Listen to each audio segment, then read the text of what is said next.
एक बार विजय नाम के शख्स ने उस घर को बहुत सस्ते दाम में खरीद लेता है और अपने बेटे मोनू के साथ सारा सामान लेकर वहाँ रहने आ जाता है। घर में शिफ्ट होने के 1-2 दिन में ही विजय को अपने आसपास अजीब-गरीब घटनाएं घटित होने का एहसास होने लगा। पहले तो वह इसे नज़रअंदाज करता रहा, लेकिन जब उसे घर से किसी की मौजूदगी का एहसास होने लगा तो वह संपर्क हो गया। एक दिन मोनू दौड़ता हुआ विजय के पास आया और कहने लगा कि वॉशरूम के पानी अचानक बंद हो गया और उसने वहाँ सफ़ेद कपड़े में एक औरत को खड़ा देखा।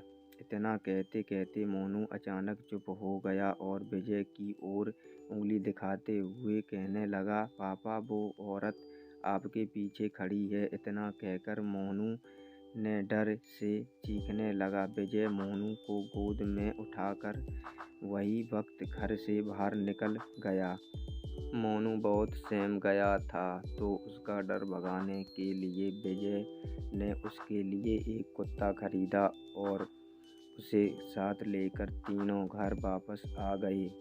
एक रात बहुत तेज बारिश में जब अचानक घर की बिजली चली गई, विजय ने घर से बाहर झांककर देखा तो आसपास के सभी घरों में बिजली थी, सिवाय उसके घर के। तो उसे लगा कि जरूर पावर सप्लाई में कुछ गड़बड़ी हुई होगी।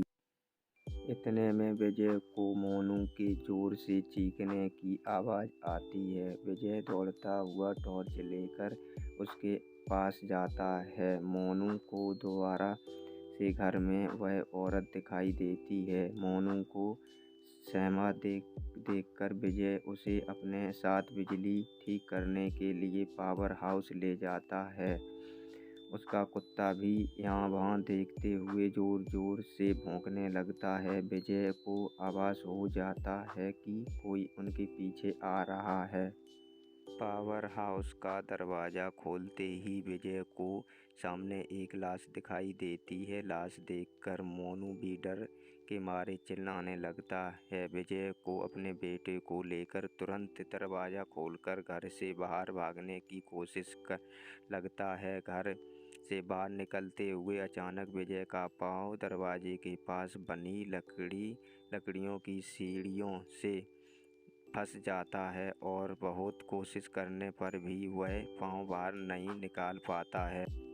मोनू अपने पापा को बाहर खींचने की कोशिश करता है, लेकिन काफ़ी प्रयास करने पर भी वह विजय को बाहर नहीं निकाल पाता। कोई उपाय ना सूझने पर मोनू अपने कुत्ते को लेकर वापस घर के अंदर चला जाता है और दरवाज़ा खुद ब खुद बंद हो जाता है। वहाँ विजय भी करीब 15 मिनट तक मशक्क़त करने के बाद अपना पाँव बाहर निकालने में सफल हो जाता है। विजय दौड़ता हुआ घर के अंदर आता है और चारों ओर मोनू की तलाश करता है, लेकिन उसे ना तो मोनू और ना ही कुत्ते का कोई पता चल पाता है। बहुत ढूंढने पर भी जब दोनों नहीं मिलते तो विजय हार मान लेता है और उनके दोबारा आने की आस में वहीं रहने लगता है। उसे एहसास हो जाता है कि अब उसका बेटा कभी लौटकर नहीं आएगा।